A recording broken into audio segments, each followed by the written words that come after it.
जय गुरु जी। शुक्राना गुरु जी, आप सभी साथ संगत जी को जय गुरु जी। गुरु जी आप सभी पर मेहर बनाए रखें। सरबद्दा भला सरबद्दा भला। संगत जी मैं आशा करती हूँ कि आप सभी स्वस्थ और मस्त होंगे। संगत जी आज का सत्संग मीरा मलही आंटी जी का है, जो कि बहुत ही प्यारा सत्संग है। सत्संग को आप अंत तक जरूर सुनिएगा ताकि आपको आपके सवालों के जवाब सत्संग के माध्यम से प्राप्त हो सके। संगत जी आंटी जी लिखती हैं, मैं सोचती हूँ यदि बूंद को सागर का वर्णन करने को कहा जाए तो वह क्या कह सकती है।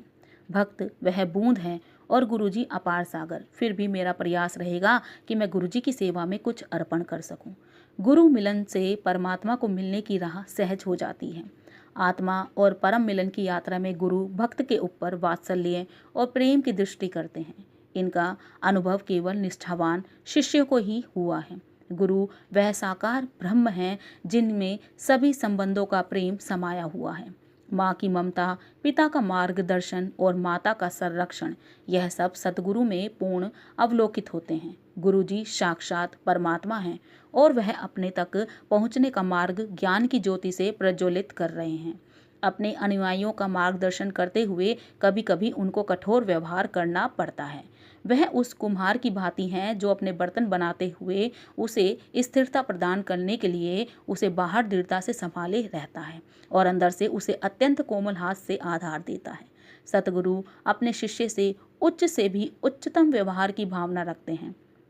फिर भी उनका मन अपने शिष्यों के लिए करुणा, दया और कृपा से परिपूर्ण रहता है। हृदय में स्थित परमेश्वर की प्राप्ति के लिए उसके उस संगीत को, जिसे अनहद भी कहते हैं, श्रवण करने के लिए और अपने अंदर छिपी हुई ज्वाला को प्रज्वलित करने के लिए ऐसे महापुरुषों का सानिध्य प्राप्त करना चाहिए जो परम प्राप्ति से तृप्त हो चुके हैं।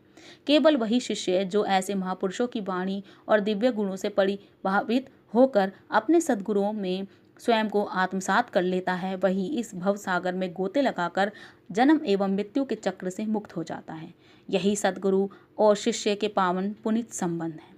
गुरु जी साक्षात परमेश्वर हैं, उनके प्रेम की कोई सीमा नहीं है। जितना आप उनसे प्रेम करेंगे उतना ही आदर में आपका जीवन हो जाता रहेगा। समय समय पर वह हमें सचेत करते रहते हैं कि उठ कर और अपनी दिव्यता का अनुभव कर। संसार की माया में डूबकर गहरी नींद से समय नष्ट ना कर। संगत जी आंटी लिखती हैं, स्वप्न में समर्पण। मैंने गुरुजी के प्रथम दर्शन में कोई 10 वर्ष पूर्व किए थे और फिर उन्हें कभी अलग नहीं हो पाई मैं उनसे। गुरुजी के दर्शन करने से पूर्व मैं शिरडी के साईं बाबा की भक्ति थी।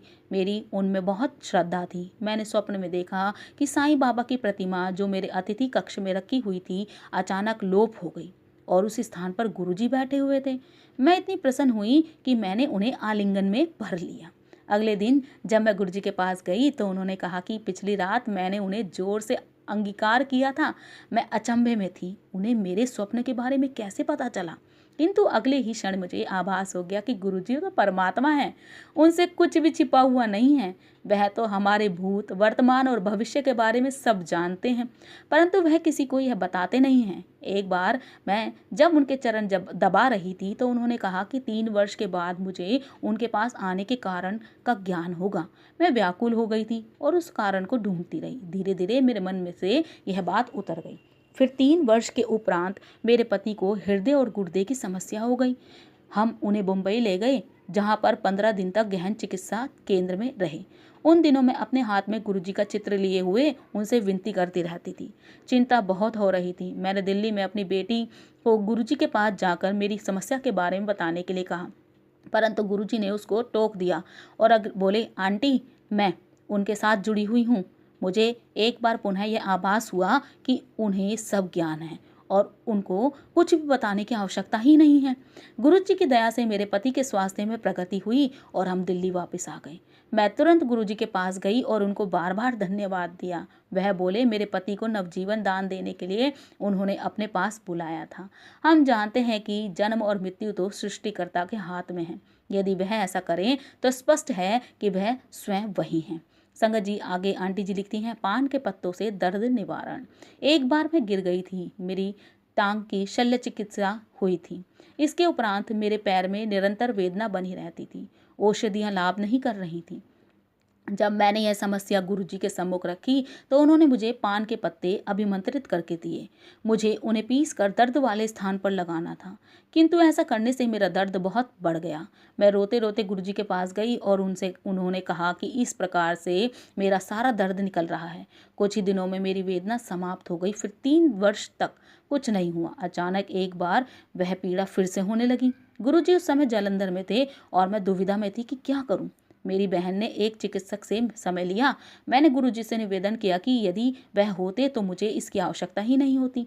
मैंने उनसे चिकित्सक से नियुक्ति समय पर साथ रहने की विनती की। घबराते हुए चिकित्सक के पास गई।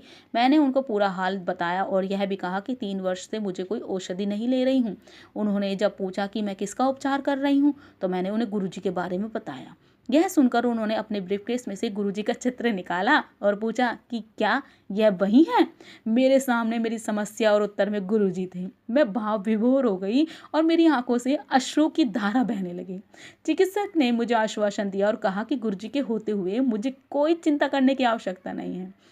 उनके रहते हुए वह स्वयं और किसी का कुछ कर ही नहीं सकते। मैं लौट आई और शनि शनि मेरी पीड़ा समाप्त हो गई। कोई सोचेगा कि यह कैसे संभव है। यह तो गुरु कृपा का एक छोटा सा विवरण है। उनकी सभा में हमारा सीमित विज्ञान हार जाता है। गुरुजी तो वेदना स्वप्न में भी समाप्त कर देते हैं। मेरे घुटने में दर्द हो रहा था। मैं अपने पारिवारिक चिकित्सक के पास गई तो उन्होंने एक्सरे से और कुछ दर्दनाशक औषधियाँ लेने के लिए कहा। उसी रात गुरुजी मेरे स्वप्न में आए और उन्होंने मुझसे मेरा हाल पूछा। मैंने उन्हें अपने घुटने की पीड़ा के बारे में बताया तो उन्होंने वहाँ पर अपना हाथ रखा। प्रातः उठने पर वहाँ पर कोई दर्द ही नहीं था।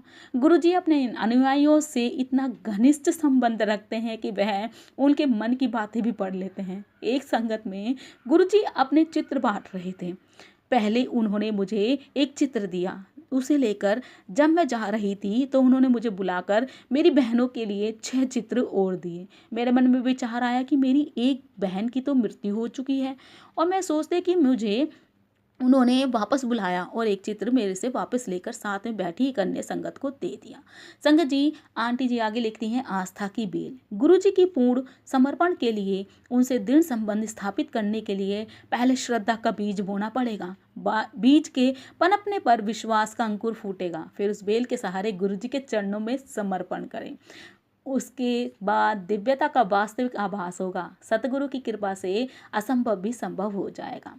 गणेश आरती में एक दोहा है, अंधन को आंख देत, कोढ़िन को काया, बाजन को पुत्र देत, निर्धन को माया। गुरुजी की सभा में यह चारों बातें यथार्थ होती हुई देखी जा सकती हैं। कैंसर का निवारण हुआ है और जनन शक्तिहीन को पुत्रोत्पत्ति हुई है। उनके पास से कोई भी खाली हाथ नहीं गया है। भक्तों को केवल अपना विश्वास बनाए रखना है।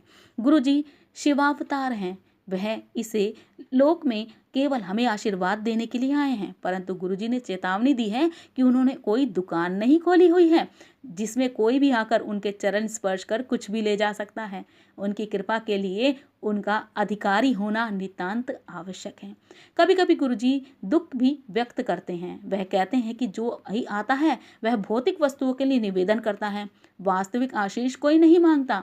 गुरु प्रेम, श्रद्धा, गुरु में दृढ़ निष्ठा, उनमें पूर्ण समर्पण और विश्वास। मैं आपसे नम्र निवेदन करती हूँ, यदि आपको गुरुजी के से कुछ भी आकांक्षा है तो उनकी चरण धूलि मांगिए, उनके दर्शन के लिए विनती कीजिए और प्रत्येक सांस में उनको स्मरण कीजिए। संगत जी, आंटी जी लिखती हैं, प्रेम पुष्प। कभी कभी प्रेम से वह मुझे मीरा कहकर संबोधित करते हैं। मेरा विश्वास है कि उनको देखकर प्रत्येक व्यक्ति पहली भेंट में ही उनका प्रशंसक हो जाता है। उनके दर्शन कर प्राय मुझे चक्षुओं से अश्रुधारा प्रभावित होने लगती है। यह देखकर एक बार मेरी बेटी ने मुझे डांटा और कहा कि लोग सोचेंगे आप पर न जाने कितनी आपदाओं का बोझ है। मैंने उसको समझाने का प्रयास किया, मैं रोती नहीं थी हूँ। मेरा मन उनको देखकर प्रेम विह्वल हो जाता है और आंसू अपने आप ही बहते हैं। मेरी बेटी को कोई भी तर्क स्वीकार नहीं था और उसने मुझे अपने पापों पर संयम रखने के लिए कहा। थोड़ी देर में जब मैंने अपनी बेटी को रोते हुए देखा तो मैंने उससे कारण पूछा। उसने उत्तर दिया उसे पता नहीं था कि वो क्यों रो रही है। मैंने उसे बताया कि गुरुजी ने उसको अपनी प्रीति भाव का अनुभव कराया। वैलेंटाइन दिवस पर मैंने पूजा स्थान पर दिया जलाया। मैंने गुरुजी से कहा कि उनसे मिलने के बाद मैंने किसी से इतना प्रेम नहीं किया है। मैंने उनको बताया कि वह ही मेरे वैलेंटाइन हैं और इस दिन उपहारों का आदान प्रदान होता है। मैंने कहा कि मेरे पास अपना तो कुछ है भी नहीं, तो आपको समर्पित क्या करूं? सब कुछ तो उन्हीं का दिया हुआ है। क्या वह मेरे प्रेम के अक्षर स्वीकार करेंगे? किंतु बदले में उनसे कोई उपहार की आशा नहीं करूंगी। उस रात गुरुजी मेरे स्वप्न में आए। उन्होंने अपने गले से एक गुलाब के फूलों की माला निकालकर मेरे गले में डाल दी। वह सबसे उचित उपहार था। वास्तव में उनकी लीलाओं का कोई अंत नहीं है। संगत जी आंटी जी लिखती हैं, गुरुजी के साथ कुछ दिन पहले गुरुजी मेरठ गए थे और हमें उनके साथ जाने का सौभाग्य प्राप्त हुआ। गुरुजी को उसी रात्रि को लौटना था। जब वह कुछ भक्तों के साथ कार में बैठे तो मेरे मन में विचार आया कि क्या मुझे भी कभी ऐसा संयोग प्राप्त होगा। उनके साथ बैठने वाले वास्तव में अत्यंत भाग्यशाली थे। समय के साथ यह विचार मेरे मन से निकल गया। एक बार दिल्ली में एक विवाह के उपलक्ष्य में मेरी दोनों बेटियां मेरे साथ थीं। गुरुजी आए और उन्होंने मुझे बुलाकर पूछा क्या मैं उनके साथ लंगर करूंगी। मेरे द्वारा स्थान पूछने पर साहस करने पर उन्होंने एम्पायर स्टेट का नाम लिया। मैं अति प्रसन्न हुई और उनको कहा कि अपने बच्चों के साथ वहां पहुंच जाऊंगी। इस पर गुरुजी ने कहा कि मैं उनके साथ कार में यात्रा करूंगी। मैं कह नहीं सकती कि यह सुनकर कितनी भाव विभोर हो गई। गुरुजी की कृपा और दया की कोई सीमा नहीं है। वह सदा आप पर प्रेम बरसाते रहते हैं। यह सब प्रसंग उनके अस्तित्व की एक बूंद के समान है। मैं उनसे यही विनती करती हूँ कि वह अपने चरणों से मुझे हमेशा लगाए रखें और अंतिम क्षण तक मैं उनका स्मरण करती रहूं। गुरुजी में संपूर्ण विश्वास रखिए और उनमें ही हमारी भलाई है। उनमें आस्था के पश्चात हमारे मस्तिष्क में कोई चिंता नहीं आ सकती। उन्हें हमारे बारे में पूरा ज्ञान है। वह दयावान और कृपावान है। फिर हम क्यों चिंता करें? केवल वही चिंतित रहते हैं जिनमें आस्था का अभाव होता है और जिनका मन इधर उधर विचरण करता रहता है। मैंने गुरुजी की संगत में अमृत टपकता हुआ देखा है। उसकी सुगंध मदहोश कर देती है। इन्हीं कुछ शब्दों और प्रमाण के साथ मैं अपनी लेखनी को विश्राम देती हूँ। जय गुरुजी, शुक्राना गुरुजी। बहुत ही प्यारा सत्संग था आंटी जी का। और संगत जी आज मैं अपनी वाणी को यहीं विराम दूंगी। ओम नमः शिवाय, शिवजी सदा सहाय। ओम नमः शिवाय, गुरुजी सदा सहाय। जय जय गुरुजी।